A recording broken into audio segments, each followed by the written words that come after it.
Because I spent a few minutes in the bathroom during work hours, my $7,000 paycheck shrank to just $1,200. I went to my boss to demand justice. He leaned back in his leather chair, wearing a fake smile that didn't reach his eyes. The surveillance footage from last month shows you spent a total of 40 minutes in the restroom, he said, his voice dripping with sarcasm. I assume you weren't closing deals in there, were you? New company policy. Every minute in the stall cost you $100. As a senior employee, Leo, you should be setting an example. I actually went easy on you with the math. I had been the backbone of this company for 5 years. I had personally brought in deals worth over $100 million.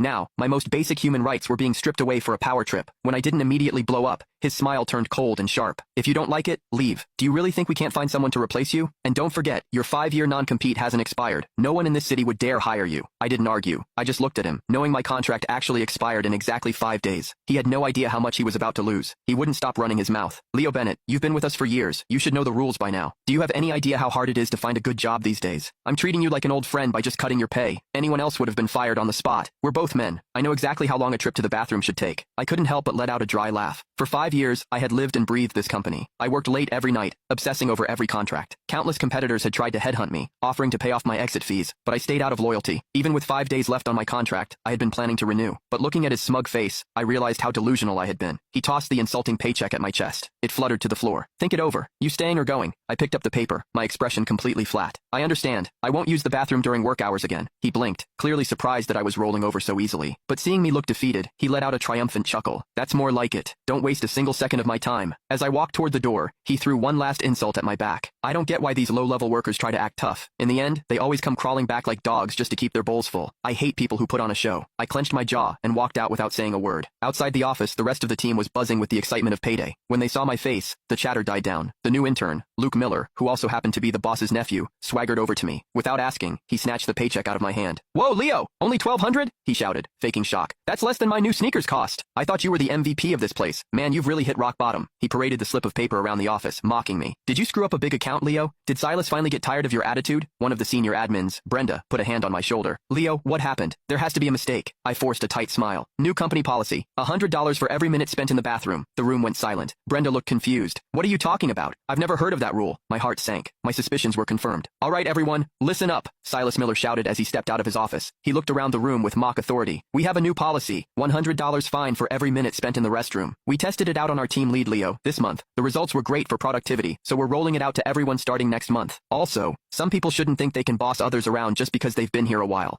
Follow the rules and do your own work." He patted my shoulder with a heavy hand. "Leo is a team player. He's taking one for the team, right?" I stood there, paralyzed by the sheer audacity of it. He was targeting me specifically. He only docked my pay, and then used me as a scapegoat to intimidate everyone else. But Silas had a very short memory. He forgot my 5-year contract was up in less than a week, and he forgot that I was the one who